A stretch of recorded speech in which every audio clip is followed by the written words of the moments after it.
if you're a fan of Bruce Lee, the Dragon himself, I think you will love this show.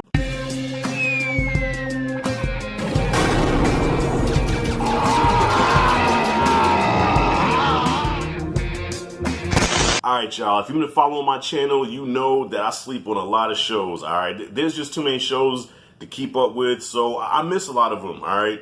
But I want to give a shout out to my OG, my big brother, for putting me on to this show I'm about to talk about today, and that is Warrior. The show based off of the writings, the treatment of Bruce Lee.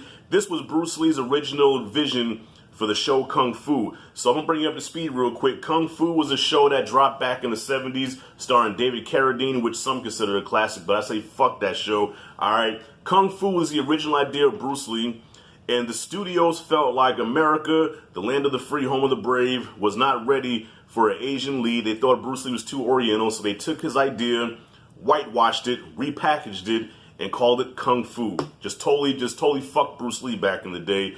But you know what? Everything happens for a reason, because if it wasn't for that, we wouldn't get the show that we got right now. So if you're a fan of Bruce Lee, the Dragon himself, I think you will love this show, because the actor in here, I don't know the actor's name, forgive me, but the actor here, he captures the spirit, the essence of Bruce Lee without copying him.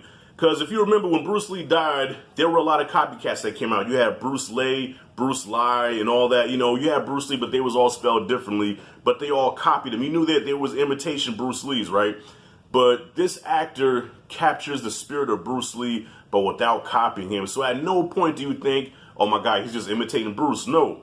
He plays his own character, but you see so many Bruce Lee-isms there, and he has a lot of charm and a lot of charisma, and I just love his performance.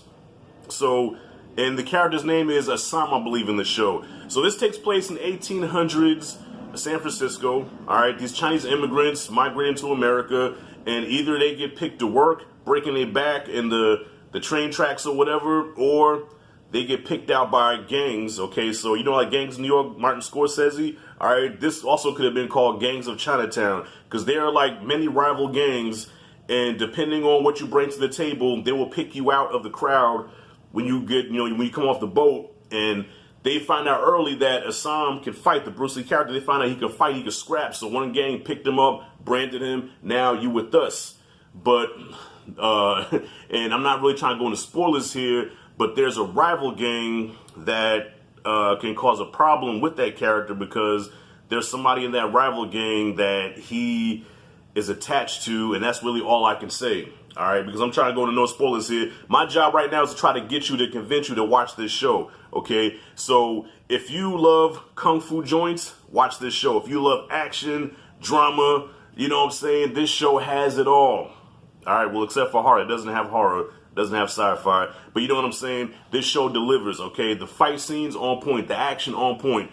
A lot of nudity, a lot of fucking, all right? A lot of, and just the actors in it, like every actor brings their A game in here. Everybody, you know what I'm saying? There's not one weak performer in here. This show has like cinema grade, movie quality, top tier type shit. All right. I was engaged from beginning to end. I just finished season 1. I'm gonna start season 2 probably tonight or tomorrow. And I heard it just got renewed for a season 3. Well, I'm hearing that it got canceled. Now it's saying that there is going to be a season 3, so I'm not really sure about that. I hope there is, because I'm starting season 2 right now. Season 1 is just the shit. All right, and I got to throw out there, your boy Sub-Zero was in this. Yeah, Sub-Zero from the new Mortal Kombat movie. I don't know his name as well, forgive me, but he's also on this show.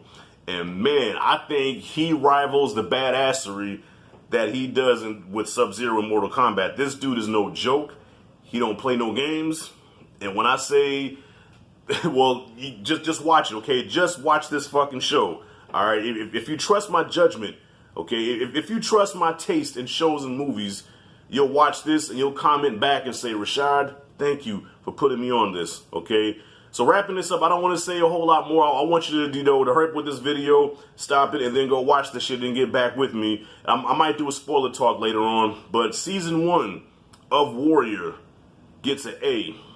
Easy A. All right. Only reason I couldn't give it an A+ was because there were times where it did pacing issues. Sometimes, there were just some moments where it lost me a little bit, but you know, that's just me nitpicking. I love this fucking show. And I tell you what, I get the same satisfaction. Like, okay, so when I watch a show where I see my people, black people, get mistreated bad, and we get some get back, okay, I love that. And I get the same satisfaction here because there's some Asian hate on this show. There's some Asian mistreatment. Excuse me, there's some Asian mistreatment. But God damn it, the big payback. Revenge. I don't know karate, but I know crazy. Yes, we do. So y'all, yeah, check this shit out. A is what I got for Warrior. If you like this content, hit that like, subscribe, notification bell in the corner. Comment freely below. I said that reverse because I'm like, you know, talking too fast or whatever. But anyways, y'all, thank you all for watching. This is Rashad G signing out. See you in the next video.